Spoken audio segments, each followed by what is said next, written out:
coisa rendeu assim de uma forma muito maravilhosa. Eu creio que muitos de vocês já que estavam aí já escolheram seus nomes, né? De acordo com algo que tem a ver. Por exemplo, a Rivka foi o Eterno que deu esse nome por inspiração. Já a Lene, né? Que não é Mara, que é Lene Palmeira, né? Porque Mara quer dizer amarga, Lene quer dizer doce, suave. Olha só.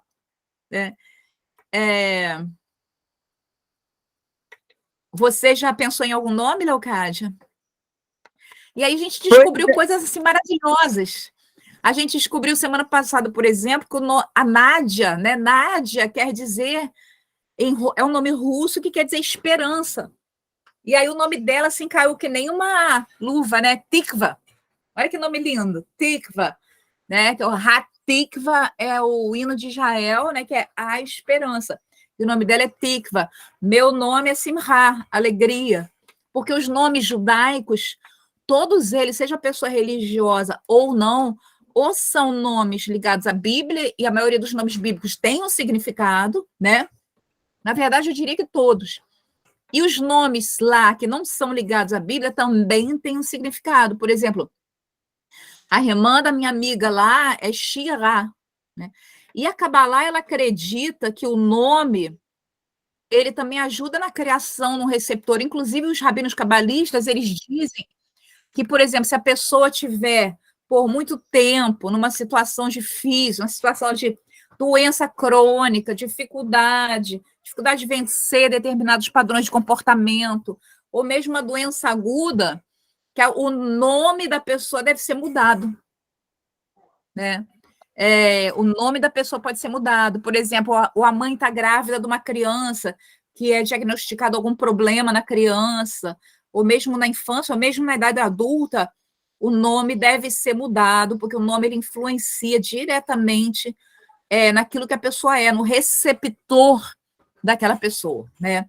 E eu acho que vocês lembram lá da primeira aula, né, muito tempo atrás, a gente falando o que é Kabbalah, né? O que é Kabbalah? E Kabbalah em hebraico, quem lembra o que quer dizer Kabbalah em hebraico? Receber. Receber, isso mesmo. Receber, recepção, recibo, né? Então, na verdade, está muito baixo o som. Fala, tá bom, Ana. para mim. Para mim tá bom. Vocês estão me ouvindo? Vocês estão me ouvindo? Eu tô Estamos te ouvindo ouvindo bem. Tá. Estamos te ouvindo bem. Isso que eu queria saber. Vocês estão me ouvindo bem? Alguém não está me ouvindo bem? Eu estou Não, tá ouvindo bem, todos eles. Tá. Ivone, dá uma olhada, vê, talvez seja o volume do teu celular ou do teu computador, dá uma olhada. O meu aqui está no máximo, deixa eu ver. O meu está no máximo. Esse computador, gente, é muito bom. Mas gente, o agora que eu dele vi. Ah, tá. Tá me ouvindo bem, Aline? Tô ouvindo bem. Tá perfeito. Tá ótimo. Som limpo. Ah, beleza. Então, ótimo. Então, a gente está fazendo um pequeno resumo, uma pequena revisão, né? Porque tanto tempo já que a gente começou e que a gente deu uma parada e a aula passada era para a gente recomeçar, mas aí surgiu aquela conversa maravilhosa sobre nomes, reveladora, né? Eu queria perguntar para vocês, alguém de vocês teve, assim, alguma convicção em relação ao próprio nome judaico, alguma coisa assim? Alguma novidade em relação a essa questão de nomes? Eu ficaria com o meu, que é a Ana Hanna, eu também gosto muito de Débora. Gosto desses dois nomes. Devorar, né? Abelha, aquela que faz, aquela que realiza, né? Muito lindo também. E Hanna, agraciada, né? A Eliana, por exemplo, ela descobriu que o nome dela é Eli Haná, agraciada pelo meu Deus. Olha que nome lindo. E ela não tinha nem noção disso, né? A Regina, que é a Cláudia, ela se transformou daquela que manca para aquela que une, para Rivka. Então, é muito lindo isso, porque, de certa forma, o nome ele cria para nós um receptor. Então, a Kabbalah, ela trata disso, né? A Kabbalah, na verdade, Shalom, Miriam, Rivka. A Kabbalah, na verdade, ela é o quê? Ela é o misticismo judaico, né? Como o Tzadok diz. Então, o que é o misticismo? O que é mística? A mística não é esoterismo. Muitas vezes a gente confunde esoterismo com o misticismo. O misticismo é a busca do sobrenatural, é buscar entender e viver o sobrenatural do eterno, né? Então, o misticismo, a mística judaica não é errada, mas o grande problema, né? A gente conversou muito sobre isso, é que o inimigo ele tem uma estratégia, Hassatã, o opositor, ele tem uma estratégia que se repete constantemente. E a estratégia dele é imitar para desvirtuar e desacreditar. Então, existe uma Kabbalah judaica, a chamada Kabbalah pura, tá? Que tem conceitos condizentes com a Torá. E exatamente aquilo que revela muita luz, e a Kabbalah, ela revela muita luz, ela nos capacita a entender muitas coisas que muitas vezes, apenas lendo a Torá, Tanar, né, e Brit Hadashah, a gente não entende, que a Torá, a Kabbalah, ela coloca a coisa de forma prática.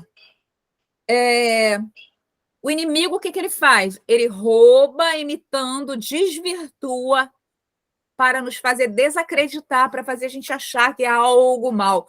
Por isso, a gente tem que filtrar. Por isso esse nome, Kabbalah filtrada pela Torá. Porque esse princípio, né? Vocês que estão comigo há muito tempo, vocês que estão buscando, a Aline sabe disso, não fui eu que ensinei, ela já sabia. Tudo que a gente aprender em termos de qualquer coisa, judaísmo, qualquer religião, até mesmo judaísmo messiânico, tudo deve ser filtrado à luz da Torá, Tanar e Brit Hadashah. Se não for condizente, se o conceito for contrário aos conceitos e ensinamentos da nossa instrução, né? Porque Torá não é lei, é instrução, o que a gente tem que fazer? Simplesmente descartar. Se chegar algum mestre para você e começar a te ensinar conceitos que não condizem com Torá, Tanar, Brit Hadashah, começar a tentar desacreditar esses de forma estrutural, tá? Sai fora o mais rápido que você puder. Então, o que acontece? Muita gente chega e fala assim, mas a Brit Hadashah tem muitos erros. Sim, a Brit Hadashah tem muitos erros, mas não erros estruturais, não erros que desafiam a nossa fé, não erros que desafiam o plano de salvação do eterno. São erros periféricos, são erros de detalhes. E se a gente começar a querer focar só nesses erros, porque a estratégia do inimigo é o quê? Fazer a gente focar nesses erros, minar a nossa fé e, no final, fazer com que a gente não acredite em mais nada. Então, é aquilo que eu sempre falo, gente, cuidado com os mestres. Quem eu recomendo? Tzadok Ben-Derer, Pedro Salles, Marcelo Miranda, tá? Não consigo recomendar ninguém mais, tá? Esses três. Agora, existem outros mestres que ensinam coisas boas? Sim. E aí entra algo que a gente falou lá no começo, né? Não acredita em nada que te falarem, a não ser Torá, Tanar, Brit Hadashah. Prova tudo. Tudo que eu estiver te falando aqui hoje, tá? Não acredita. Pede o eterno, Hormá, Biná, sabedoria, entendimento. Pede a ele para te mostrar se é verdade ou não. Pede a ele para te mostrar, porque a gente sabe que a paz de Mashiach é o árbitro do nosso coração e filtra a luz das escrituras. Tá? Isso é muito importante, porque todo mundo é passível de erro. Por mais fiel que você seja, por mais estudioso que você seja, por mais que você ore, por mais que você busque, por mais que você seja cheio de Ruach HaKodesh, está lá nas escrituras, maldito é o homem que confia no homem. Então, a gente tem sempre que filtrar a luz das escrituras e a luz da inspiração de Ruach HaKodesh, tá? Muito importante isso. Mas o que acontece, né? A gente viu isso até, né, Ana, no livro de judaísmo que a gente está estudando no Talmidim. A Kabbalah, por ser complexa, e eu creio, a minha opinião pessoal, tá, Cíntia, é porque a Kabbalah ela tem muitos conceitos que levam a Yeshua. Por exemplo, o conceito do perdão, o conceito do não mérito, né? Dentro do judaísmo tradicional sem Yeshua, a gente vive dentro do conceito do mérito. Pecou, vai para o inferno. Não pecou, vai para o Olam Rabá. Já o judaísmo nazareno, quando Yeshua entra, né, a gente recebe, a gente aprende o conceito do sacrifício expiatório, da transmissão de culpa, dele ter morrido pelos nossos pecados, fazendo capará por nós. Tanto que ele, quando ele está lá no madeiro expirando, o que ele diz? Tudo está consumado. E é isso que o judaísmo com Yeshua diz também. E é isso que a Kabbalah diz também. A Kabbalah ela desconstrói esse sistema matemático de mérito. E ela nos diz o seguinte: o Eterno já fez tudo que a gente precisa por nós. A nós nos resta aceitar, receber sem reservas, entendendo que o receber sem reservas é a nossa maior dádiva para Ele, que é amor, cuja essência é se dar, cuja compulsão é se dar e se derramar em nós, tá? Então, eu creio que uma das razões pelas quais o judaísmo tradicional, principalmente ortodoxo, não quer que pessoas de menos de 40 anos ou mulheres estudem a Kabbalah é porque ele tem medo de que, por meio da Kabbalah, a gente chegue à conclusão que Yeshua é o Messias. Porque a Kabbalah ela leva de uma forma assim. Só para você ter ideia, no Zohar fala que o ministério dele seria um ministério pequeno, que ele nasceria em Belém, que ele seria cercado de crianças, que ele daria valor às crianças, que ele... então, várias coisas que identificam Yeshua, né, como Mashiach ben Yosef e como o verdadeiro Messias. Então, eu creio que a principal razão pela qual a Kabbalah foi restrita a pessoas que já estão com a mente devidamente feita dentro do judaísmo tradicional é porque a Kabbalah revela Yeshua como Messias. Mas como assim? A gente vai ver, tá? Então, o que eu queria falar para vocês? Nós somos livres pensadores. Prova tudo que te for colocado. Não engole sem raciocinar, não engole sem pensar. Eu creio que só pelo fato de nós estarmos aqui, de nós estarmos fazendo techuvá, e eu sei que a história da maioria, a maioria das pessoas aqui veio da igreja evangélica, questionou ensinamentos e práticas da igreja evangélica, pensou diferente, buscou diferente, por isso fez techuvá. A gente já tem uma natureza mais questionadora, mais livre pensadora, mais independente, né? A gente busca a verdadeira espiritualidade, não apenas uma religião. E isso é muito, muito importante. E isso é muito importante não só no estudo da Kabbalah, mas no estudo do Talmud, tá? No estudo da Gemara, Mishnah, Midrash, porque você vai se deparar com verdades, com sofismas e com mentiras, tá? E isso é muito importante, a gente entender isso, tá? É aquilo que está aqui, ó. Aquele que é guiado pelo Espírito de Elohim é livre, um livre pensador inspirado por Ruach. Não acredite em nada que é dito aqui. Prove e teste, e se descobrir verdadeiro, aplique em sua vida, tá? Então, como a gente já falou, né, Kabbalah é o que nos ensina a receber do Eterno. E eu não sei se vocês lembram sobre algo que eu falei há muito tempo atrás, sobre a questão do receber do Eterno. Como é que isso funciona? O Eterno vai criar para nós a resposta depois que a gente pedir, ou ele já criou a resposta? Quem sabe? Já criou. Ele já criou. Isso mesmo, isso mesmo. Ele já criou. Por quê? A gente aprendeu dentro da Kabbalah o quê? Que o eterno está fora do tempo. Que o universo, lembra? O universo movido pelo espaço e tempo, né? O universo material, na verdade, ele é o quê? Ele é uma bolha dentro do eterno que se contraiu para que houvesse dualidade. Então, o eterno ele enxerga o tempo por todos os ângulos, certo? Como ele enxerga o tempo por todos os ângulos, nós só andamos no tempo num sentido.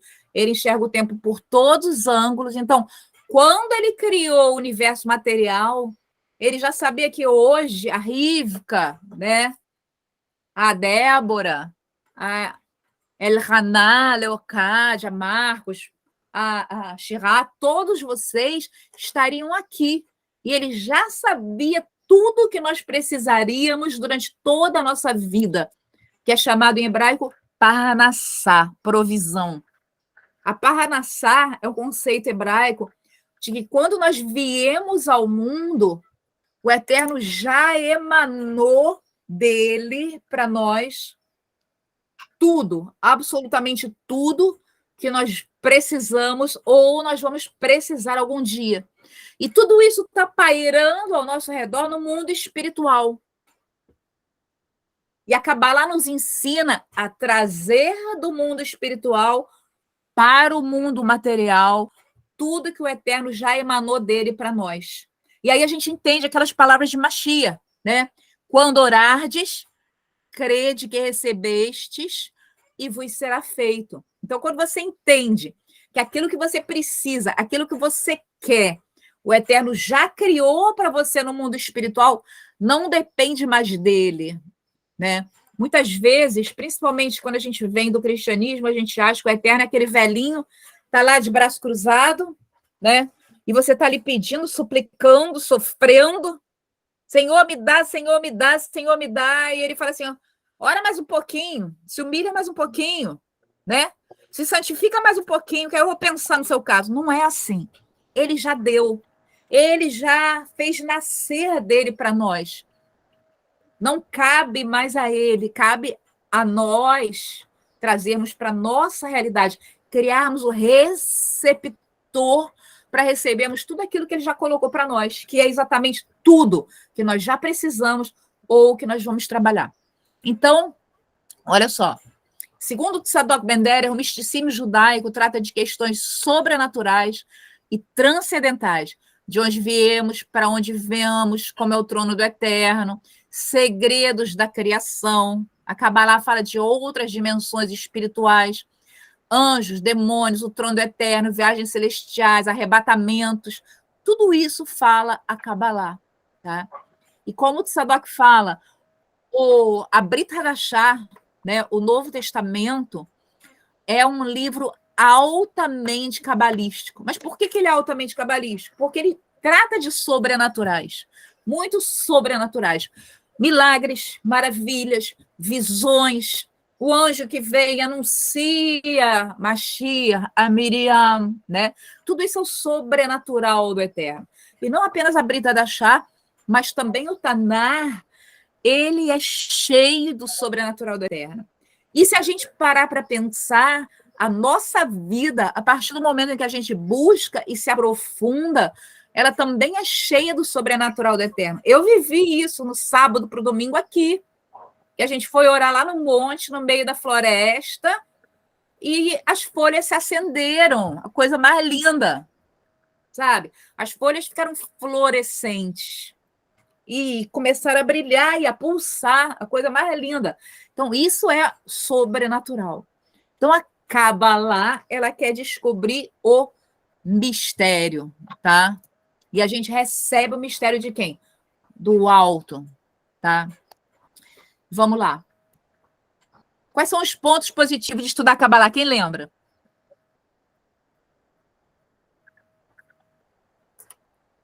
Quem estuda Kabbalah ela se aprofunda no eterno e ela se aprofunda no relacionamento com o eterno. A Kabbalah, ela demanda relacionamento, tá? Ela visa estudar conceitos sobre o eterno, como ele é, como ele age, como é o mundo espiritual, entendeu? Pico de Mirambola dizia: só se entende a divindade de Yeshua pela Kabbalah. E isso é verdade. Eu já dei meu testemunho aqui para vocês, né? Que houve um momento em que a gente estava sendo muito influenciado pela ortodoxia na congregação. A gente tinha um líder que entrou numa yeshiva ortodoxa e, aos poucos, infelizmente, começou a diminuir Yeshua, introduzir determinados conceitos, como que Yeshua era apenas humano, não era divino, etc, etc. E a minha vida espiritual começou a definhar. Eu comecei a sentir, assim, a minha vida espiritual secar, uma secura. E eu orando, eu me toquei. A diferença é Yeshua HaMashiach. E aí eu comecei a clamar o Eterno, pedir a Ele: Senhor, me revela o Messias. Está escrito na tua palavra que é o Pai que revela o Filho. Me revela o Messias, me revela o Messias, me revela o Messias. E aí uma pessoa, foi até o Jamil, chegou até mim e me entregou o livro Judaísmo Nazareno, do Tzadok Ben-Derer. E eu achei um livro que tinha sido me dado, até uma cópia, pelo Eduardo Stein, da BTY, há mais de 10 anos, que eu não tinha lido, chamado Messiah. É um livro em inglês, que conta a história de um judeu que se converteu ao cristianismo, depois voltou ao judaísmo, e um cabalista que cria que Yeshua era o Mashiach, trouxe ele de volta a crer no Mashiach por meio da Kabbalah. E esse livro é interessante, que os dois livros são 660 páginas. E esse livro, assim, ele é maravilhoso, porque os conceitos, os diagramas e as revelações da Kabbalah, elas nos mostram, assim, com muita clareza, que Yeshua, na verdade, é a face pequena do Eterno, uma manifestação do Eterno. E quando eu comecei a estudar esses livros, a entender isso de forma diferente, a minha vida espiritual, assim, ó, sabe planta quando está seca e você rega, ela cresce? Então, a Kabbalah, ela explica como Yeshua pode ser o próprio Eterno se ele orou ao Eterno, tá?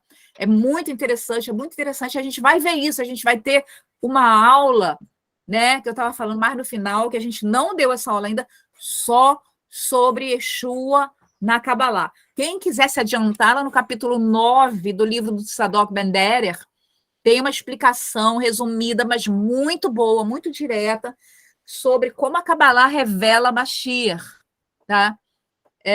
Capítulo 9, acho que é página 430 e pouco, do livro Judaísmo Nazareno, né? Do livro de papel. O outro em PDF eu não sei, mas é só olhar no capítulo 9, tá?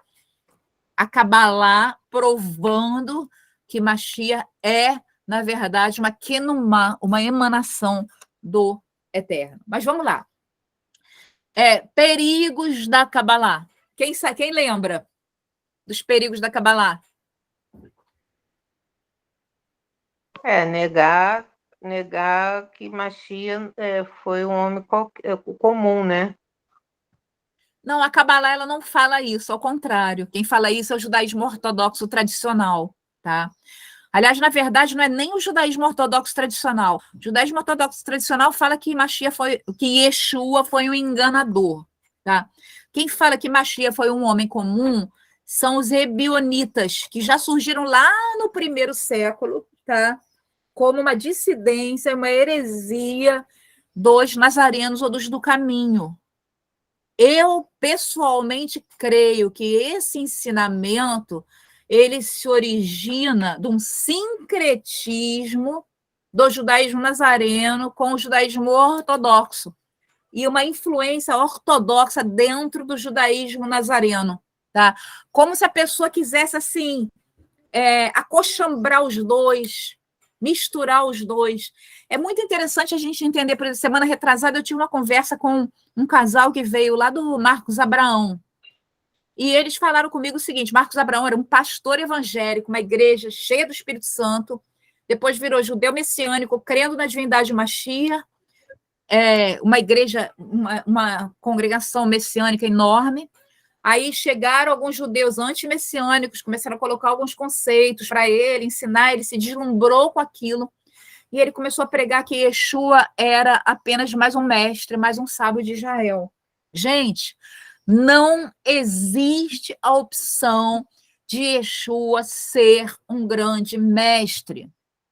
Se você lê os evangelhos, as Bessorot, de maneira isenta e objetiva, e você vê as coisas que Yeshua falou, só tem 3 opções, tá? Ou Yeshua foi realmente quem ele diz ser, um com o Pai, divino, pré-existente, tá? Ou ele era um grande mentiroso enganador, ou ele era um louco. Porque os grandes mestres, o que eles fazem? Eles são humildes. Eles dizem, não, eu não sou nada. Não, o Pai é que é, eu sou apenas um homem, eu sou apenas mais um mestre. E ele não falava isso. O que ele falava? Eu sou o pão da vida, eu sou a luz do mundo. É ou não é? Eu sou um com o Pai. Pai, revela a glória que eu tinha contigo antes de vir ao mundo. É ou não é verdade isso? Então, gente, se alguém chegar para você e falar Yeshua era apenas mais um grande mestre iluminado e por isso ele virou Messias, fala para essa pessoa assim, vamos pensar um pouquinho junto, vamos ler as palavras de Yeshua. Não existe essa opção. Simplesmente não existe a opção de Yeshua ter sido mais um mestre. Começa a ler a vida dos grandes mestres judeus. Sugestão para você, Rabino Nachman de Breslav. Sugestão para você, Rabino Akiva. Sugestão para você, Rashi. Sugestão para você, Hafetz Haim. Você vai ver o que eles dizem. Eles se colocam como homens pecadores. Você não vê nas biografias de Yeshua, e são 4, né, os 4 evangelhos, as 4 Bessorot, você não vê em nenhum momento Yeshua pedindo perdão ao Eterno. Você vê? Não, Alguém se lembra de algum... Não, Ou não. pedir perdão a qualquer pessoa. Você não vê, entendeu? Fora Pelo os contrário, testemunhos sim. sobre... Pelo Fala, contrário, ele Vinícius. fala, Joana, né? pelo contrário, Fala. ele fala, os seus pecados estão perdoados. Na verdade, ele perdoa Exatamente. pecados. É Exatamente. interessante isso que você está falando, que eu me lembrei de que Yeshua, ele fala muito, né? Ele muito se auto-intitula como filho do homem, que significa Ben Adam. Até como homem, ele era um homem elevado. Né? Porque Mas quando ele diz, eu sou vocês filho sabem do homem... por que ele... Você sabe por que ele se intitula como filho do homem? Porque ele é o segundo Adão. Não é... O Adão... Não, não, Ben Adam não é ele dizendo que ele era puramente homem, não. O que acontece? Vamos ver quem sabe. Quais eram as escrituras que havia na época de Yeshua? O Crede nas escrituras. Taná. Torá, Neviim, Ketuvim, né? Tá. Aí vamos lá. Vai lá em Daniel, na visão de Daniel, acho que é Daniel 7 ou 9. Daniel 7. Aí lá em Daniel 7 está escrito assim: e vi, e foram postos uns tronos. Lembra disso? Sim. Daniel 7, versículo 9. Eu continuei olhando, até que foram postos uns tronos, e um ancião de dia se assentou, sua veste era branca como a neve, o cabelo da sua cabeça como a pura lã. Seu trono era chama de fogo, e as suas rodas de fogo ardente. Um rio de fogo, uma nave saía diante dele, milhares de milhares o serviam, e milhões de milhões assistiam diante dele. Assentou-se o juízo e abriram os livros. Aí você vai lá no 13. Eu estava olhando as minhas visões, eis que vinha nas nuvens do céu, um como o Ben Adam, filho do homem. Dirigiu-se ao chão de dias, o fizeram chegar até ele, foi-lhe dado domínio, honra e reino para que todos os povos, nações e línguas o servissem. Seu domínio é um domínio eterno que não passará, e seu reino tal que não será destruído. Quando Yeshua se identifica como filho do homem, na verdade, ele está se reportando aqui, Daniel 7, ele está falando, eu sou esse. Eu sou esse. Eu sou o espelho do Eterno na Terra. Eu sou a face pequena do Eterno, entendeu? E se você... Sim. Eu já li os evangelhos com essa ótica, procurando, 90% das vezes ele se identifica como Ben Adam, filho do homem. Por quê? Porque ele quer que as pessoas... Na época em que ele vivia, quando ele se identificava como Ben Adam, as pessoas entendiam que ele era aquele. Tá me entendendo? Machia. Então, na verdade, esse filho do homem, a gente não sabe disso, por quê? Porque a gente faz uma leitura com aquilo que a gente conhece, não com a ótica da época. E a gente, o grande lance, a maravilha da gente estudar, né? Torá, Tanar, Talmud, Kabbalah, é porque a gente adquire uma visão histórico, sociocultural, que vai nos revelar muito mais do que a gente sabia até então. Então, quando ele fala, eu sou o Ben Adam, ele está falando, eu sou aquele lá de Daniel 7, versículo 13. Aquele que se assenta com o Eterno. Isso é muito importante a gente entender isso. Ele sempre se revelou como alguém vindo do alto, poderoso, tá? Como alguém pré-existente, como alguém que deixou a sua glória para se manifestar entre os homens. Então, quando alguns rabinos ebionitas por aí falam, né? E, gente, pelos seus frutos os conhecereis. Vê a vida desse povo, é só derrota, tá? A Beit El-Shammah lá do Marcos Abraão implodiu em briga, em divisão, em problemas, tá? A Sina implodiu depois que abandonou a divindade de Machia. Nós não podemos dissociar Machia do Eterno. Isso desagrada profundamente ao Eterno, porque Yeshua era o quê? O verbo, a palavra, a Torá viva. Então, quem falava por ele era o Eterno, quem estava ali era o Eterno se manifestando através dele. E toda a tentativa da gente dissociar a Machia do Eterno, dissociar Yeshua do Eterno, leva ao esfriamento espiritual, infelizmente, leva ao afastamento do Eterno. Essa é a grande verdade, tá? A gente precisa entender isso. E o mais maravilhoso é que a Kabbalah, em vez de ela trazer esse conceito de que Yeshua era apenas um homem, ela nos traz o conceito, por meio do diagrama da árvore da vida, que Yeshua é o Zeir Ampin. O que é o Zeir Ampin? As 3 sefirot de baixo.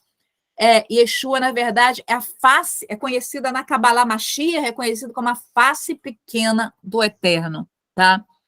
Sadok Ben-Derer, ele fala isso muito bem lá no livro dele, que é o seguinte, o Eterno sendo, isso é um conceito cabalístico, tá? Ein Sof. O que é Ein Sof? É o ilimitado, aquele que não tem princípio nem fim, aquele que tudo preenche, né? Tanto na questão do tempo, quanto na questão do espaço, nano e macro. Lembra que a gente viu isso?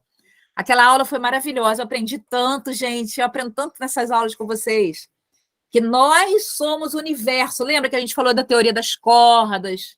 Lembra? A gente descobriu que a gente carrega um universo dentro de nós, trilhões e trilhões e trilhões, né, de partículas subatômicas, e, ao mesmo tempo, a gente está inserido num universo que pode, sim, todo o universo ser apenas um átomo de algo bem maior, né? Exatamente, o Zohar fala isso. Aline, se você quiser falar, levanta a mão aí que eu te dou. Quem quiser falar, tá, gente? Eu amo essa interação entre nós, isso é muito importante. Então, o que acontece na realidade, né? A Kabbalah, ela afirma categoricamente que Mashiach é a face pequena do Eterno.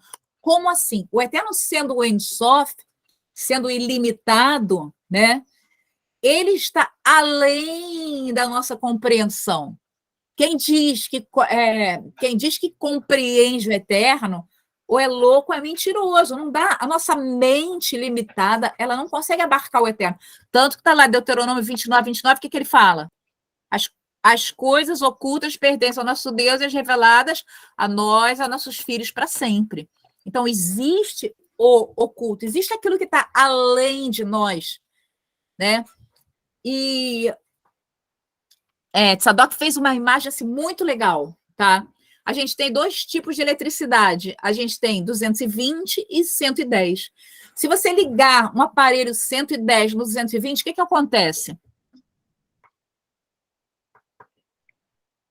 Dá curto, Queima. dá BO. Vai queimar, né? Então, o Eterno se revela a nós por meio de Mashiach, exatamente porque nós somos 110 e ele é 220. Onde a gente vê isso? Lembra que um dos discípulos pergunta a Yeshua, Senhor, mostra-nos o Pai, e ele diz, gente, eu estou há tanto tempo com vocês e você me pede, mostra o Pai, quem me vê, vê o Pai. Yeshua é o reflexo do Pai, a manifestação do Pai, a face pequena do Eterno. Mas a gente vai ver isso claramente na Kabbalah mais tarde, tá? Então, essa questão do filtrar. E aí, eu falei com vocês sobre os livros importantes da Kabbalah, né? Que isso não é tão importante, né? Sefer Yetzirah, o Sefer Habair, o Zohar, lembra? Depois eu vou passar esse PDF para vocês. Eu ainda não passei. Eu queria passar ele mais completo, mas eu acho que já dá para passar, né? As 10 Sefirot, né? O que cada um desses livros ele fala, né? Aí está aqui, mas isso aí eu não vou entrar nos detalhes, não. Mas o Zohar, o livro do esplendor, a estrutura do Zohar, né? E aí os apêndices do Zohar, que são muito interessantes, né? Está lá embaixo. Que são, olha, o livro do oculto, né? A grande assembleia, o Hidra Zuta, que fala de trabalha por tópicos, tá? A fisionomia da Kabbalah, a conexão da alma com o corpo, os 7 salões celestiais, o paraíso, o inferno.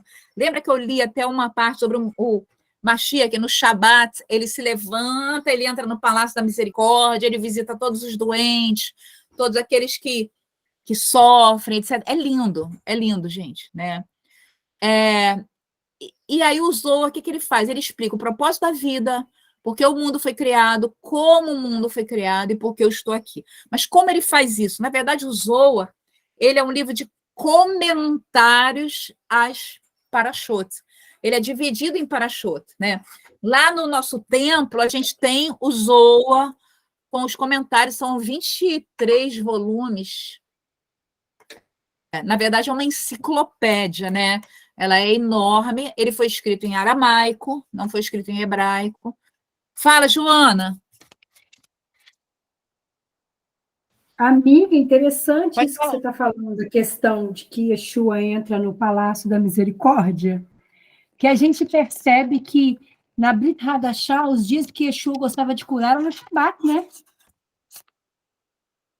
Exatamente. E Era o dia que assim, ele mais quando você curava, lê... né? Que lindo isso. E quando você lê o que o Zohar fala, né? Por exemplo, ele fala que da boca do Eterno saem miríades de coisas novas a cada instante. Então, tem coisas assim que são escritas que te ajudam muito a visualizar a grandeza do Eterno. São imagens, figuras de linguagem que ajudam muito a gente a entender o mundo espiritual, né? E aí, a gente viu também os conceitos importantes da Kabbalah, né? Que nós somos feitos de desejo, né? Desde que nós somos crianças. O que a criança é, na verdade? Eu quero mamar, eu quero conforto, né? Eu quero me sentir bem, eu não quero sentir frio. E que aí, se esses desejos não são satisfeitos, a gente sofre, a criança chora até ela estar bem, né? E nós, de certa forma, nos manifestamos como a criança. E o que todos nós desejamos? Felicidade e plenitude. E aí a gente falou dos 3 níveis do desejo, lembra? Nível 1, comida, bebida, sexo, né? Aquelas pessoas que são bem básicas, bem compulsivas, aquelas pessoas que se sentem totalmente felizes, né? Tendo um bom sexo, fim de semana indo para um bar beber, curtir com os amigos, assistir um filme, ganhar dinheiro, comer bem. Eu creio que todos nós conhecemos pessoas assim, que não têm aspirações espirituais. Eu quero mais é curtir a vida, eu sou uma pessoa simples, eu tendo o que comer, o que beber, tendo meu carro, minha moto, minha casinha, eu estou satisfeita. E esse negócio de Deus, isso aí não é para mim, não. Quem não conhece uma pessoa assim? Todo mundo conhece, né? Mas esse tipo de pessoa deseja também. E, em geral, são pessoas compulsivas que querem sempre mais, querem trocar de carro, querem trocar de mulher, querem conhecer uma mulher nova, um homem novo, uma viagem nova. Mas, no fundo, são necessidades sempre em nível de malhut. Às vezes, eles até flertam com a espiritualidade ou com a religião. Lá na igreja evangélica, se dizia crente carnal, né? É a pessoa que flerta ali com a religião porque é legal, porque tem gente legal, às vezes amigos que levaram, mas que não se aprofunda no eterno. Existe o nível 2 de desejo, que ele a gente vê muito nos políticos, nos líderes, né? Em algumas pessoas, até às vezes algumas pessoas da família, né? Pessoas assim, que se ressentem quando não são honrados, que querem dominar os outros, que querem ser sempre o primeiro a falar, que não deixa você falar, que quer contar da sua vida, pessoas mandonas, pessoas que querem reconhecimento, né? Ou políticos, tem muito esse nível 2 de desejo, tá? Eu creio que todo mundo conhece alguém assim também, né? Até mesmo dentro das religiões, a gente encontra pessoas assim, líderes, rabinos, pastores, que às vezes estão ali não para servir o eterno, nem para fazer para o eterno, ou começam assim, depois se perdem, nem caem do nível 3 para o nível 2, mas que estão preocupados em receber reconhecimento, fazer crescer a sua congregação, né? Que todo mundo obedeça a eles, que estão ali, muitas vezes, para serem servidos e não para servir. E o nível 3, né? Que é aquele que busca conhecimento, sabedoria, comunhão com o eterno, relacionamento com o eterno, aprofundamento nas coisas espirituais, tá? Serviço social. Eu creio que todos nós aqui nós estamos nesse nível 3 de desejo. Não quer dizer, tá, que a gente tem que estar só no nível. A gente pode estar mais em mais no 3. Eu conheço a maioria de vocês aqui, está mais no 3, né? Alguns estão mais no 3, tem um pouquinho do 1. Todo ser humano que está na Terra em Malhut, ela tem um pouco do 1. A gente gosta. Eu gosto de comer bem, né? Eu gosto de me vestir, eu gosto de estar num lugar bonito, de estar num lugar... Todos nós temos um pouco disso, né? Mas isso não é o principal anseio da nossa alma, esse não é o nosso principal desejo. Eu quero muito mais, por exemplo, eu anseio muito mais por estar com vocês aqui conversando das coisas espirituais do que estar num cinema. Eu creio que todos vocês, né? Como eu converso muito com a Aline, né? Eu gosto muito mais de estar ali buscando o eterno em oração. Ontem o Sadoc falou um negócio, eu fiquei tão tocada. Ele falou assim, gente, como eu estou com saudade daquele monte. Ana estava lá, né, Ana? Ele falou assim, como eu estou com saudade daquele monte. Eu achei isso tão legal, sabe por quê? Porque é um monte. É um lugar é um lugar que não tem assim... Quem conhece o sítio aqui sabe que é um lugar que não tem conforto, é um lugar extremamente rústico, né, Joana? Joana estava lá também. É um lugar extremamente rústico. Mas o Sadoc mostrou lá, assim, né, que a palavra... É rústico, mas o céu está aí. É. E ele falou assim, ai, que saudade que eu tô daquele monte, né? Tanto que ele chamou, tá, gente? Quem não leu, ele falou para todos nós, ele vai mandar o link pelo Zoom para a gente orar com ele, com o Talmidim, com a Pneior e a gente, tá? Às 9 horas. Por isso que a gente trocou o horário, tá? E eu creio que vai ser muito bom, eu creio que vai ser uma vitória muito grande, sabe? Nós estamos todos orando juntos, como a gente orou lá no monte, né? Então, tem esses 3 níveis de desejo. Então, nós somos feitos de desejo. E aí entra o conceito do que aconteceu antes do Éden, lembra? Como que a gente sabe o que aconteceu antes do Éden? Pelo Sefer Yetzirah, pelo Bahia, pelo Tânia, pelo Zohar, pelos escritos, e também por indícios que a Torá nos dá em nível... Qual nível, Aline? Nível Sod. Isso aí, em nível Sod, né? Então, a Torá, o Tanar, as escrituras em geral, elas podem ser interpretadas em 4 níveis, né? Peshat, Remes, Drash e Sod. São níveis que vão se aprofundando cada vez mais, sendo Peshat o nível literal, a historinha, né, que é contada para as crianças, e Sod o nível revelado, quando você entra lá dentro de cada frase, né? Você busca dentro de cada frase uma revelação, um ensinamento, uma conexão. A gematria, que é a numerologia judaica, ela é muito usada nesse nível, tá? Sendo que mais um exemplo do inimigo imitando para desvirtuar. Olha só, roubando, imitando para desvirtuar. A gematria judaica, ela não é divinatória, tá? Cada palavra tem um valor numérico e ela é usada para quê? Para associar palavras da Torá, do Taná, e associando essas palavras trazer revelações. Aí o inimigo vai lá e desvirtua e bota aquela numerologia esotérica para adivinhar a vida da pessoa. Entendeu? Aí a pessoa fala assim, não quero saber de numerologia judaica, isso é coisa do diabo. Não. Aprende uma coisa, gente, se existe lá, é porque existe o verdadeiro. Porque o inimigo, ele não cria nada, ele só imita. Muita gente fala assim, eu não acredito em Yeshua por causa de Tamuz. Se existe lá, é porque existe o verdadeiro. Eu não acredito em oração de língua, porque eu já vi orando em língua no centro de Macumba. Se existe lá, é porque existe o verdadeiro. São sofismas que são colocados na nossa cabeça, né? Tipo essa história de Yeshua. Não, ele era mais um mestre, né? Não pode ser um mestre. Não pode ser mais um mestre apenas. Então, são sofismas que são colocados na nossa cabeça para nos roubar as grandes verdades. Fala, Aline.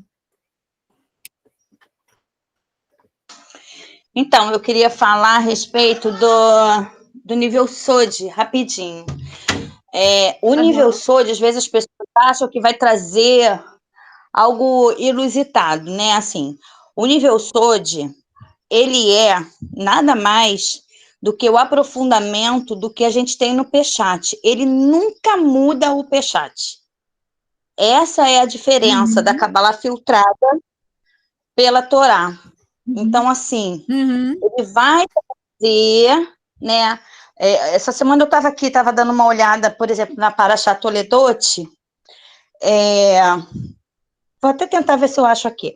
Aí, o que acontece? A gematria da palavra Toledot, que é o nível Sod, ela traz uma revelação que tem tudo a ver com a Torá, que ela traz a revelação testificando sobre o que a Parashá está falando, que são as gerações.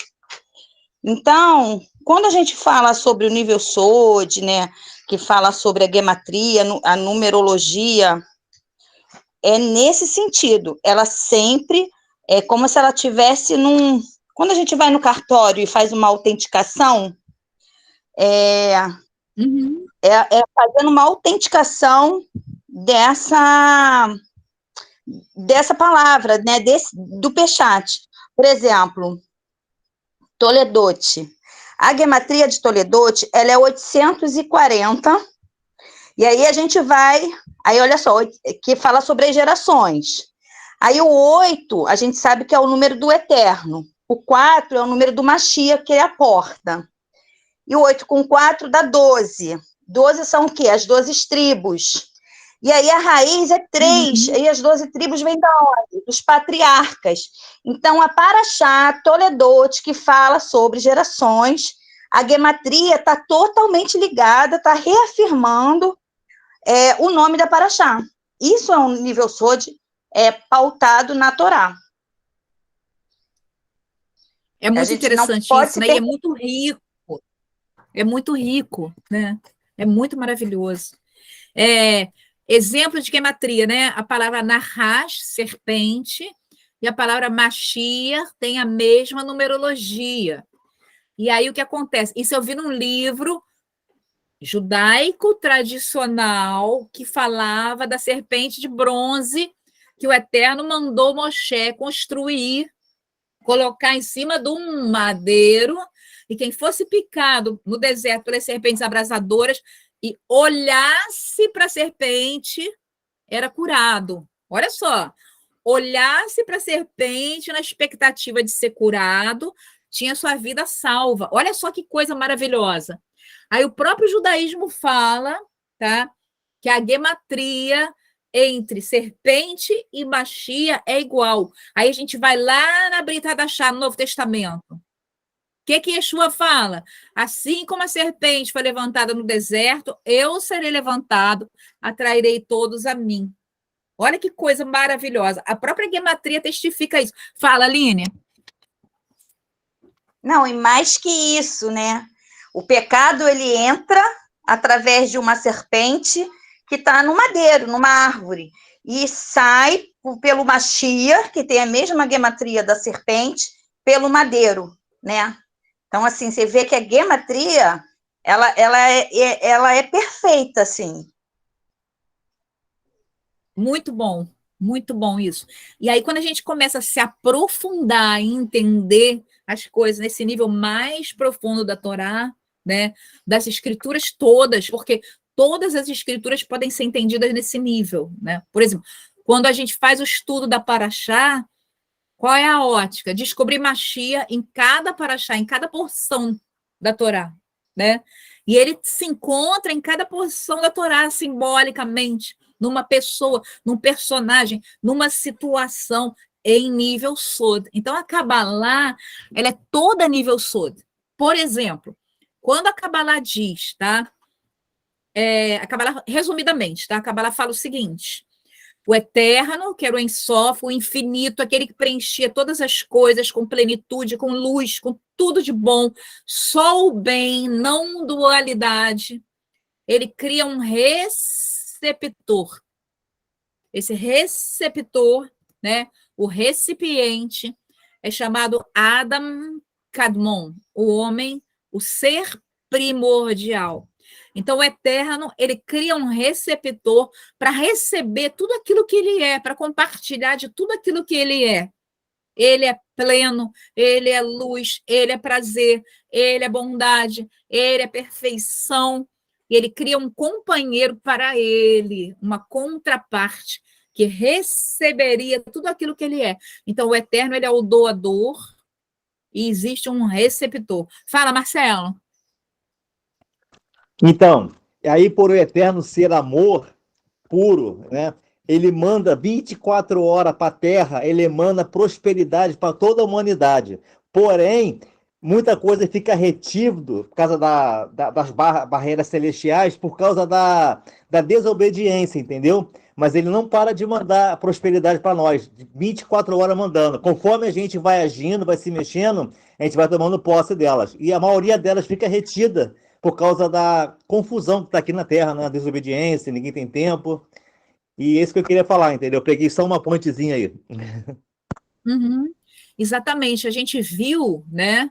A gente viu o seguinte, a gente viu que existe uma cortina entre o mundo espiritual, que é pleno, completo, que é pura luz, pura plenitude, e o mundo material, né, que a gente chama, a Kabbalah chama de um mundo do 99%, porque ele é muito maior, e o mundo do 1%, que é um mundo de dualidade.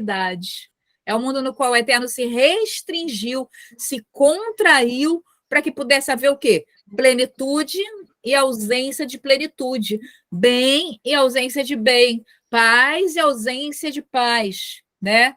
Beleza, ausência de beleza, bondade, ausência de bondade. Por quê? Aí a gente vê onde é que está a chave para isso em nível Sod. O que que o ser humano queria? Ele queria conhecimento do bem e do mal. Como que o homem vai ter conhecimento do bem e do mal se não houver dualidade? Ele estava em busca de dualidade, né? Mas vou chegar lá, tá? Então, isso aí, Marcelo, é a pura verdade. O que que a Kabbalah nos ensina? Ela nos ensina a fazer com que toda essa plenitude emanada pelo Eterno, que está no mundo espiritual, ela desça para o mundo material. Vou fazer uma imagem para você, tá? Um antepassado seu fala assim, Marcelo, eu deixei $1 bilhão numa conta para você, tá? A conta está no Banco Itaú. Mas para você acessar essa conta, você precisa descobrir a senha.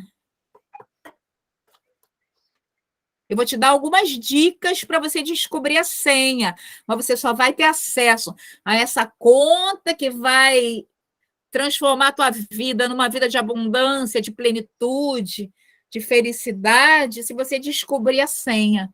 A Kabbalah, ela nos ajuda a descobrir a senha para a gente poder trazer para a nossa realidade aquilo que está armazenado no mundo espiritual além do nosso alcance e que o Eterno já criou para a gente. Então, alguns conceitos da Kabbalah nos ajudam a entender isso. Como que você traz para a sua realidade?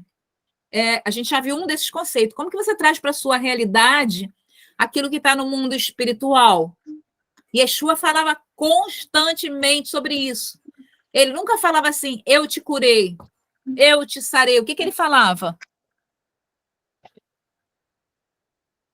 Você Pode mesmo falar, se Ana. curou. Oi? A sua fé te Exatamente. A sua fé te curou, a sua fé te salvou. E esse é um conceito cabalístico, sabia? Mas por que esse é um conceito cabalístico? Não é que Yeshua era cabalista? Não. Yeshua sabia das coisas. Era o Eterno que falava por ele.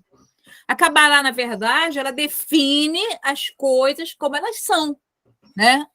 Então, o que Yeshua falava? Ele falava o seguinte, o que muda as coisas não é o Eterno. Não é o Eterno te dá ou não te dá, o Eterno é.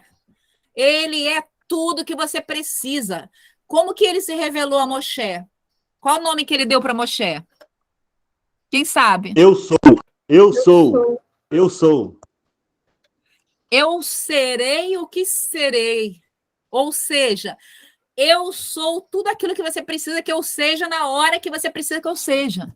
Essa definição que ele se definiu assim para Moshe. Eu serei tudo que você precisa que eu seja no momento em que você precisar que eu seja. Então, no momento em que você precisa que ele seja consolo, ele é consolo na tua vida. No momento que você precisa que ele seja proteção, ele é proteção. Provisão, ele é provisão. Né? Cura, ele é cura. Ele é aquilo que você precisa que ele seja. Essa é a definição dele para nós. Então, não depende dele, depende de nós. Aí, quando eu cheguei na minha primeira aula de Kabbalah, o Rabino falou assim, a Kabbalah, ela não é teocêntrica, ela é antropocêntrica. Aí eu já me empombei, né? Sabe gato, quando faz assim, isso não é de Deus. Aí ele falou assim, peraí, que eu vou explicar para vocês. Em que sentido a Kabbalah não é teocêntrica, mas antropocêntrica? A gente tem que entender que tudo já foi consumado. Eu falei, já ouvi isso. Já ouvi isso. Ouvi isso, palavras de Yeshua Mashiach. E a gente tem que entender o seguinte, que depende de nós recebermos ou não toda a luz, toda a plenitude, todo o bem que o Eterno já criou para nós, porque Ele é. Então, é muito importante a gente entender isso. Não depende do Eterno. Ele não é um pai mesquinho que vai decidir dar ou não dar. Ele já deu. E é isso que Yeshua queria que a gente entendesse.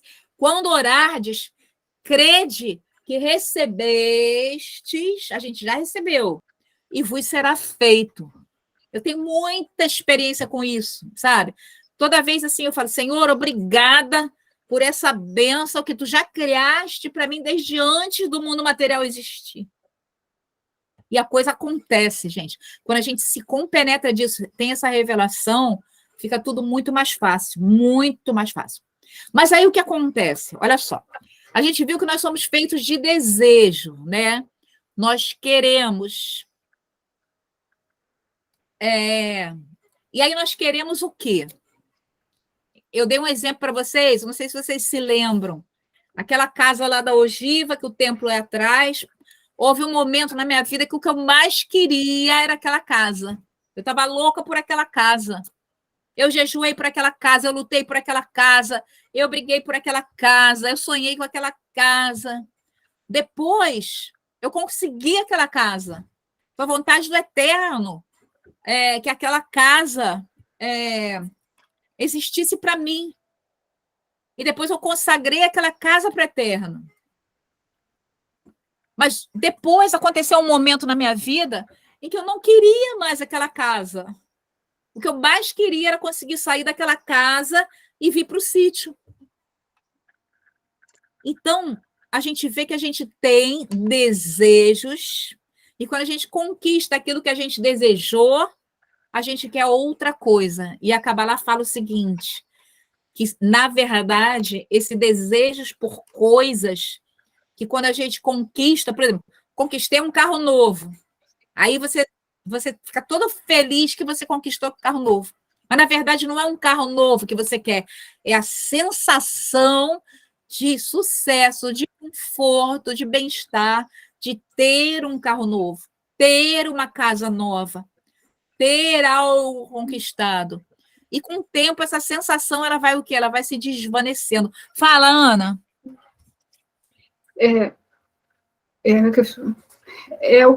Mas o nosso desejo pode ir assim, não pode estar pode não estar no mesmo tempo do desejo de Deus, do Eterno, aliás, do Eterno. O nosso desejo pode não bater no mesmo tempo do desejo do Eterno. Aí entra um certo conflito, né? De nós desejarmos alguma coisa e ele não. Exatamente. Por quê? Porque, em geral, o que a gente deseja é mais ilusão. Porque, na verdade, tudo que a gente deseja realmente é a plenitude dele. É a sensação de estar cheio dele, que a Kabbalah chama de luz. Está cheio da luz do Eterno, cheio da presença do Eterno, cheio de Ruach HaKodesh. E quando você está cheio de Ruach HaKodesh, aí você não tem mais desejo de nada. Aí eu até lembro que eu dei o exemplo do Davi, que ano passado, aniversário do Davi, eu falei assim, o que você quer, Davi? Ele falou, não quero nada, eu já tenho tudo que eu preciso. Eu tenho um computador, eu tenho um celular, eu tenho umas roupas, eu não quero nada, eu estou feliz com o que eu tenho. Por quê? Porque ele estava cheio do Eterno.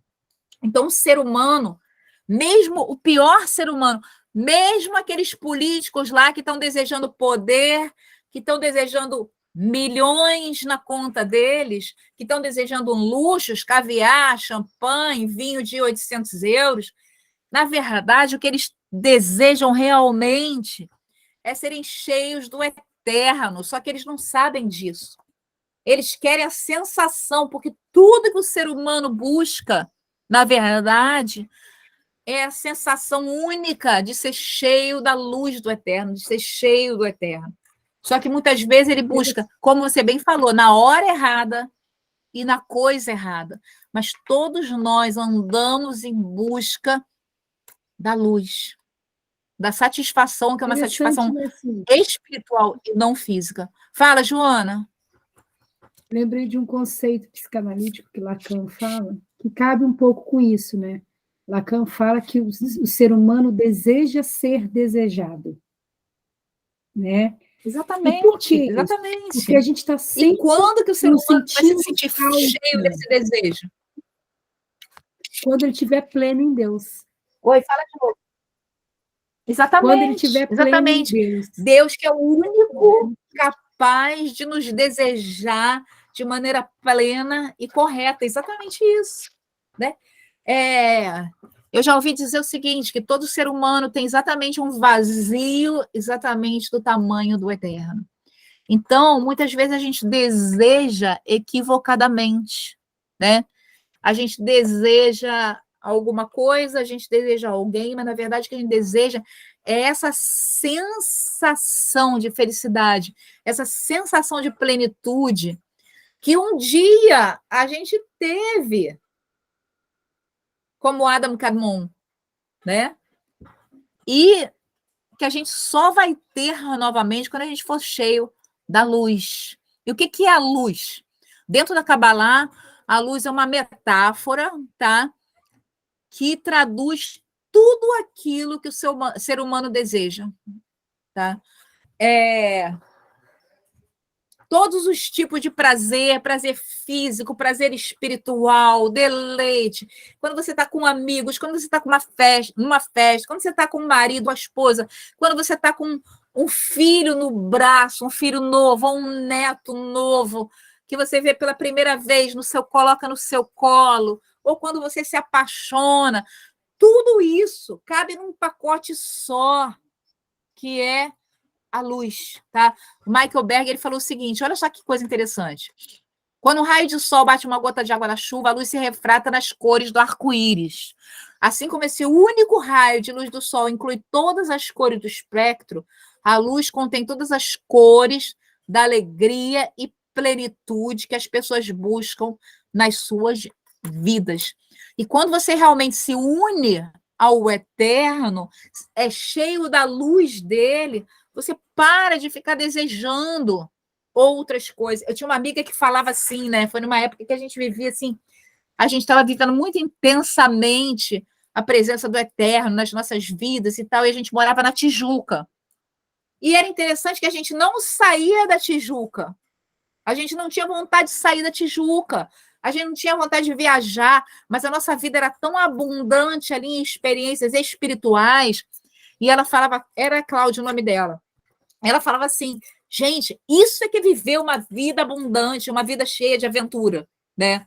Então, quando você está cheio do eterno, você sente menos necessidade de satisfação de prazeres exteriores, menos necessidade de luxos, menos necessidade de deslocamento, menos necessidade de aventura, porque você vai focar naquilo que realmente vai te preencher, porque você foi planejado pelo Eterno como receptor de tudo que ele é.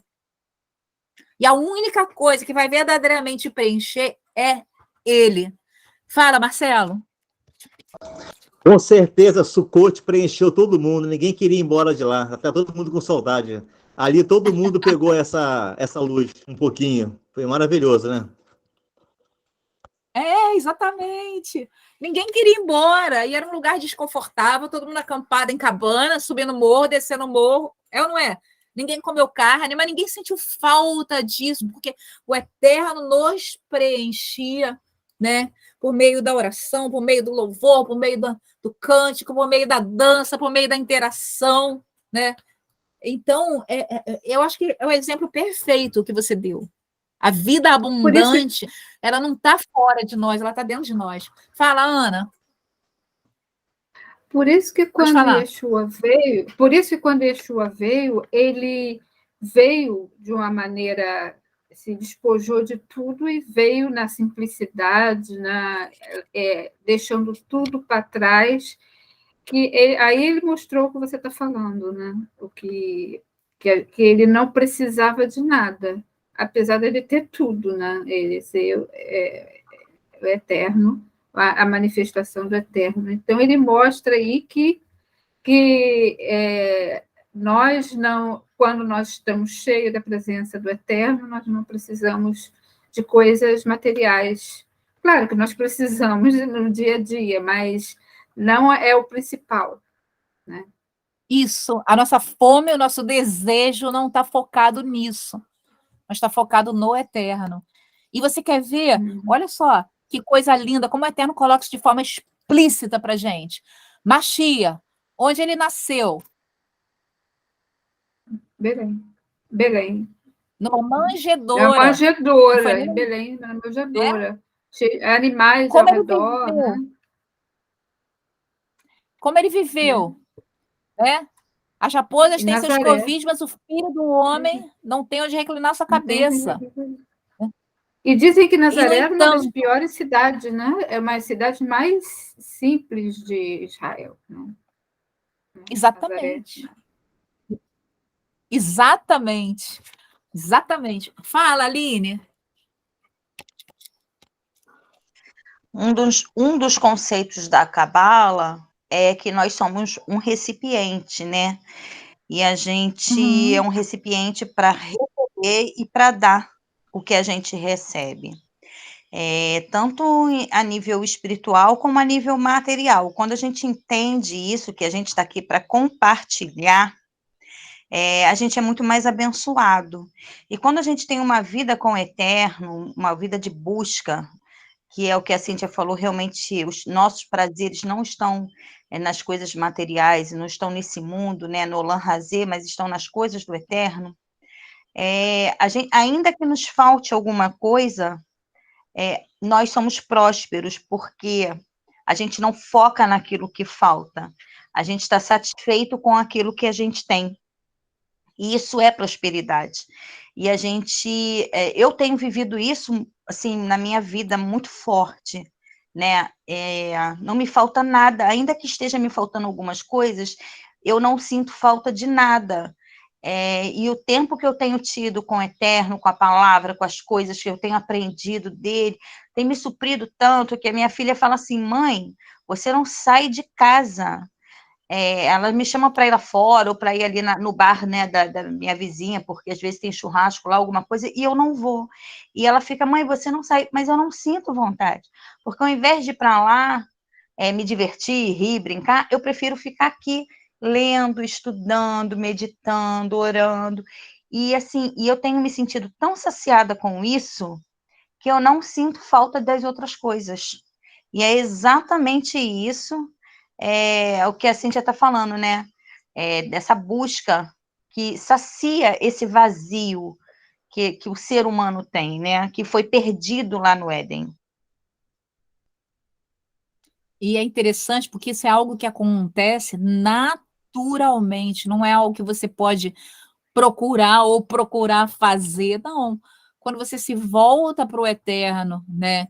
E entende que o maior desejo dele é se dar a você, se derramar em você, te abençoar com todas as coisas, aí naturalmente você passa a não sentir necessidade de coisas exteriores, de satisfações exteriores, e toda a tua satisfação passa a ser interior. Agora, a Aline falou uma coisa interessante, o conceito cabalístico é o seguinte: o desejo, ele não é errado. O desejo de receber a luz da Kabbalah, ele é correto. Você tem que ter o desejo de receber, sim, mas receber para compartilhar e não receber somente para você mesmo. Então, você ser rico é errado? Não, não é errado, mas é algo que é uma consequência, é algo que te segue, não algo que você tem que se desviar do teu alvo espiritual para correr atrás disso, entendeu? E aí entra aquilo que Yeshua falou: buscar em primeiro lugar o reino de Deus e a sua justiça, E todas essas coisas serão acrescentadas. O que é acrescentar? É colocar algo onde já existe o principal. Entendeu? Então, quando o seu foco é interior, quando o seu foco é o reino do eterno, né? E a justiça do eterno, o resto te é acrescentado, ele é trazido até você. Essa paz, essa saciedade, não é algo que você vai buscar, ela é trazida até você. Essa frugalidade, essa humildade, né? Porque aquele que verdadeiramente está no eterno, ele é humilde. Ele não sente necessidade de honraria, de reconhecimento, de aplauso, de ser colocado num pedestal, não, porque ele já está preenchido pelo Rei dos Reis. Fala, Eliana. Conforme a Aline estava falando, você falando, com relação a recipiente, né? E um recipiente, nós sabemos que é para ser cheio, não é para estar vazio. Esse recipiente foi criado para estar cheio. E muitas das vezes não. Essa semana eu passei por uma situação onde esse recipiente, eu comecei a sentir como se ele estivesse muito, muito vazio. E é assim uma sensação de dor, sabe? Uma dor na alma. E você não sabe por quê, da onde está vindo. E a única coisa que eu queria era apenas uma gota dentro desse recipiente para saciar aquele desejo que eu estava sentindo pelo eterno. Nada mais, nada menos do que isso. A gente, quando começa a estudar Kabbalah, a gente começa a entender o que é a dor da alma, é o desejo pelo eterno. Aí também existe um conceito que para encher, você tem que dar. Você tem que dar para poder receber. E foi isso que aconteceu. Tive que me doar daquilo que eu estava sentindo que não tinha para que viesse a ser cheio. Não sei se vocês estão entendendo o que eu estou falando. A gente se doa e o eterno enche. Cada vez que você se doa mais ele vai enchendo, mais ele vai se dando, vai colocando ali dentro daquele recipiente. É dessa forma que eu começo a entender. E aí ele vai saciando, ele vai enchendo, vai preenchendo aquele vazio que nós sentimos na nossa alma. É interessante porque esse é um conceito cabalístico, Eliana, que você viveu na prática, que eu não tinha ensinado ainda. Que a melhor maneira de você receber é você compartilhar mesmo que você não esteja cheio. Olha só que coisa interessante. Porque aí cria um vácuo e o receptor atrai a luz do eterno. É muito interessante isso. Então, esse conceito de luz, muitas vezes as pessoas pensam assim, não, eu tenho que estar plenamente cheio para poder compartilhar. Não. Até porque o estar plenamente cheio é ilusão. Ninguém está plenamente cheio. Quanto mais você achar que está plenamente cheio, que chegou lá, que não tem mais nada a conquistar, mais longe do eterno você está. É aquela questão da luz. Quanto mais claro está um quarto, mais sujeira você vê. Um quarto que está meia luz, você olha o chão assim, você não vê muita sujeira. Agora, experimenta botar uma luz mesmo daquela poderosa. Aí você vai ver os detalhes, você vai ver as sujeiras. Então, quanto mais a gente se aproxima do eterno, mais a gente vê o quanto a gente é carente, o quanto a gente é errado, o quanto ainda falta para a gente chegar lá. Então, se você está achando que chegou lá, cuidado. Você está indo pelo caminho errado. Entendeu? Essa é a grande realidade. Então, o que a Eliana falou é muito importante. Ela estava se sentindo vazia. Aí, o que ela fez? Compartilhou, e o Eterno veio e encheu. Fala, Marcelo, depois Ana. E também tem aquele negócio também que acontece. Se o nosso vaso ficar constantemente cheio, corre o risco de a gente ficar orgulhoso. Aí o Eterno controla. Ele tira um pouquinho para a gente estar sempre dependente dele. Por mais que a gente busque muito, a gente não tem esse controle de administrar muito bem, entendeu? Aí ele é sempre mexido, eu creio eu, para poder estar sempre perto dele, entendeu? Para a gente não se tornar um orgulhoso. Exatamente. Exatamente. Para a gente se lembrar que a gente não é nada. Fala, Ana. Eu noto que esses conceitos que você está falando aí, principalmente dessa de receber, de dar e tudo, está na Brit Hadashah. Né? Com certeza. Ele está na Brit Hadashah. É bem forte, né? Até a gente vê isso no Taná, mas está mais forte na Brit Hadashah. Eu sinto isso, eu percebo isso. Né? Você lembra que o Sadoc falou que a Brit Hadashah é altamente cabalística? Falou. Ele falou que está cheia de cabalá, né? Yeshua ensinou muito. Mas Yeshua era cabalista? Não! A cabalá segue conceitos profundos do eterno que Yeshua veio revelar, né? A tradição judaica dizia que Mashiach viria a revelar a alma da Torá. E ele veio e ele revelou a alma da Torá. E dentro dessa alma da Torá tem vários conceitos cabalísticos. A Cabalá, eu gosto da Cabalá porque ela é muito didática, exatamente, ela é muito clara, né? Vou te dar um exemplo. E muitas vezes ela é libertadora porque ela coloca as coisas de uma forma clara e explica, até energeticamente, por que a coisa acontece. Esse conceito, por exemplo, né? Mundo espiritual, 99%. Mundo material, 1%. Cortina entre os dois, né? Quando você estuda a Kabbalah e aplica esses conceitos, você consegue atrair do mundo espiritual a plenitude para o mundo material. Como fazer isso? Aí vem os conceitos da Kabbalah. Questão do sexo, por exemplo, né? Sexo antes do casamento, está lá na Torá, né?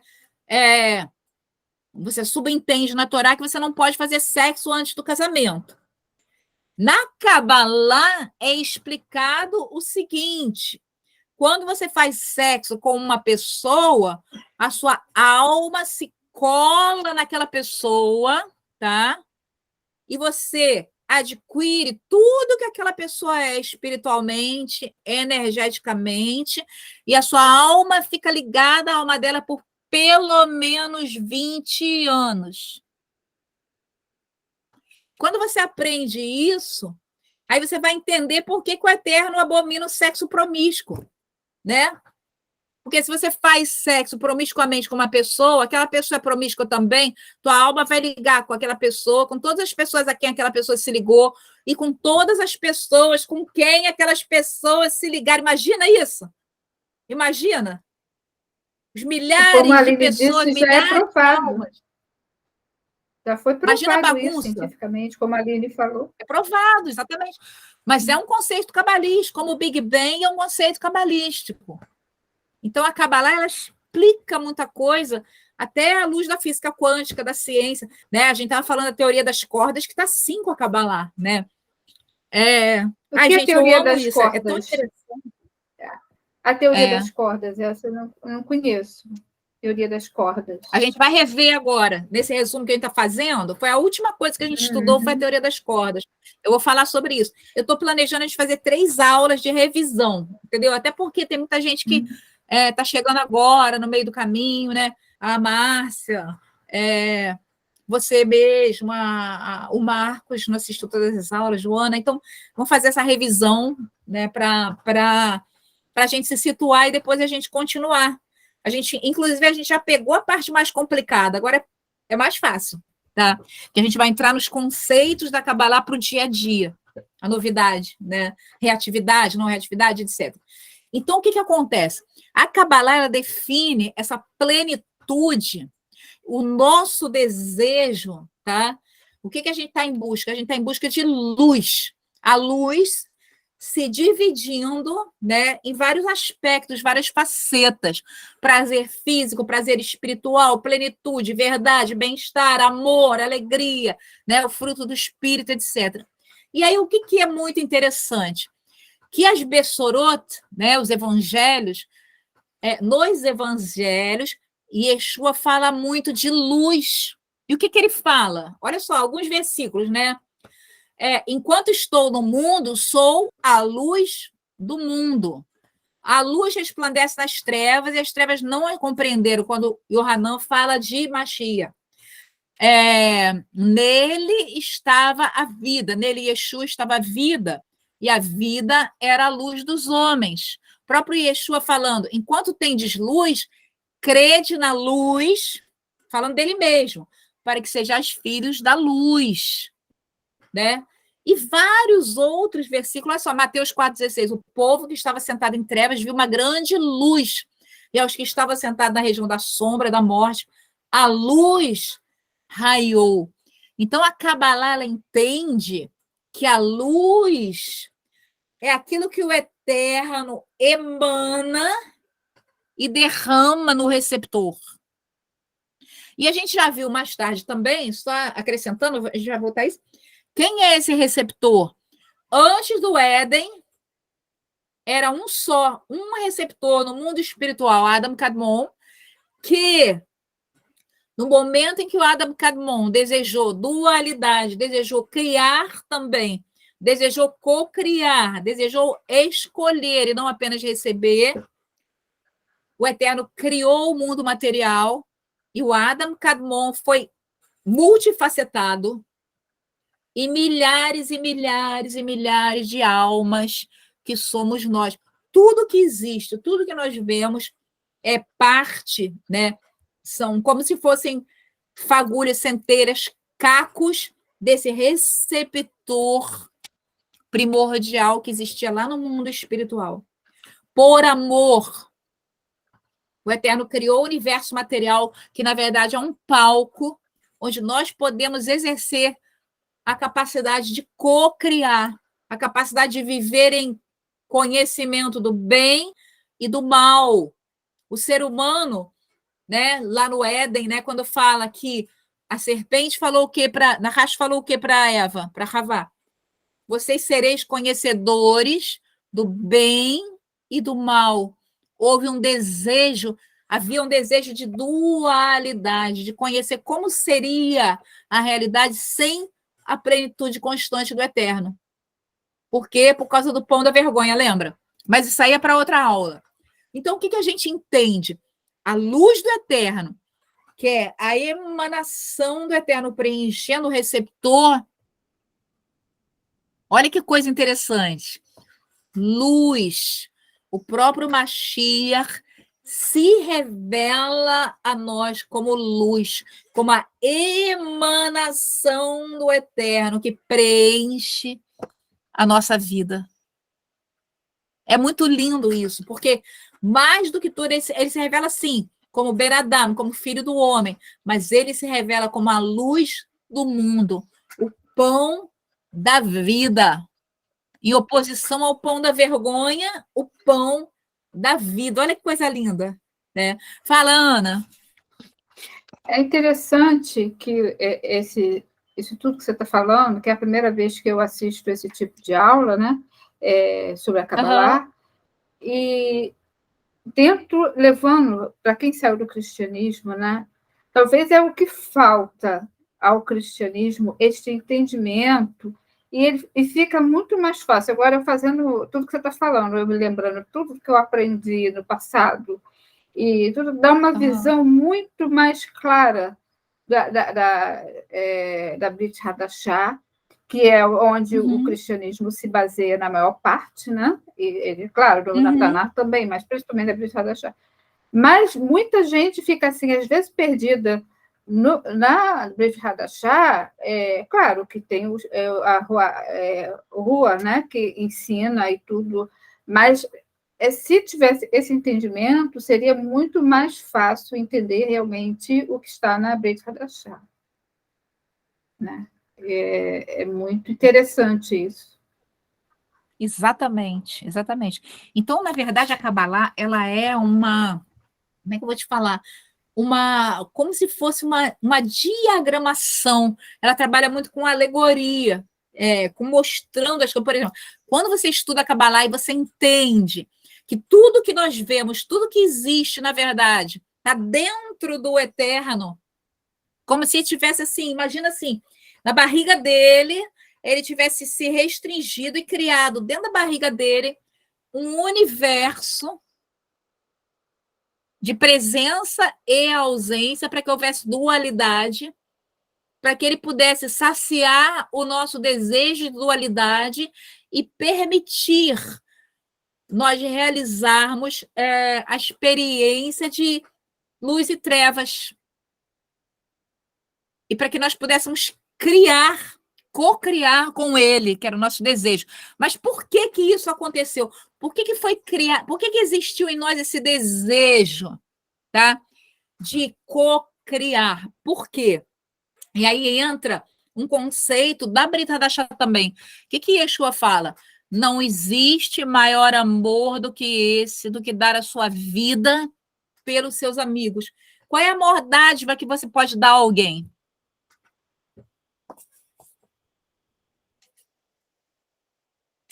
É vida. Ninguém sabe. Qual é a maior dádiva que você pode dar a alguém? A sua vida, exatamente. Então, lá, antes do Éden, quando o Eterno dava e se dava para o receptor, né? Que existia essa unidade, o Eterno se dava, e ele se dando, o receptor passou a adquirir características do Eterno também. É tipo assim, imagina um copo de vidro, tá? Nesse copo de vidro você derrama café quente. Derramou café quente no copo de vidro e você bebeu o café. Mas esse copo, ele continua frio ou ele esquentou? Esquentou. O copo que teve café quente dentro dele, ele vai esquentar, ele não fica na mesma temperatura. Então, o que aconteceu? O Adam Kadmon recebendo do Eterno, né? Do doador, do criador, do Ein Sof, ele passou a adquirir características do doador. E quais são essas características do doador? Querer também dar, querer também se doar. E como você vai dar alguma coisa para alguém que já é pleno? Como você vai encher um copo que já está cheio? Esvaziando esse copo. Compartilhando. Né? Não tem como você dar alguma coisa para alguém que já tem tudo. É que nem a minha mãe. Minha mãe tem tudo. Eu fico quebrando a minha cabeça quando eu quero dar um presente para ela. O que eu posso dar de presente para ela? O amor. Eu procuro assim, as coisas mais originais possíveis, porque ela já tem tudo. Entendeu? Era a mesma coisa.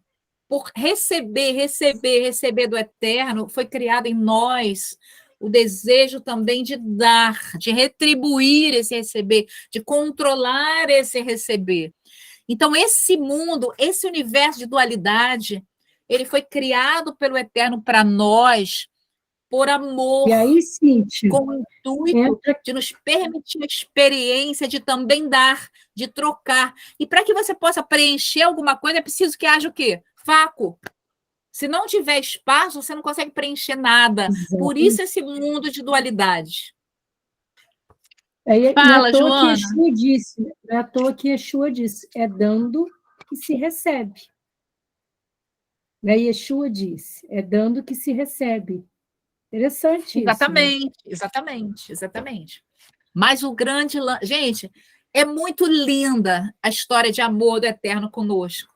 E a Kabbalah fala muito sobre isso, né? Lembra, gente, numa aula que eu falei sobre o filho pródigo? Que eu falei o seguinte... O filho pródigo não é só a história de uma pessoa que se afasta do Eterno e volta. Não. Ela é a história de toda a humanidade com o Eterno. Porque quando o filho pródigo chegou para aquele pai e falou para ele assim, me dá a tua herança, me dá a minha herança, que eu quero fazer as experiências no mundo, aquele pai não poderia ter falado assim, não vou te dar nada não, se quiser você vai sem nada.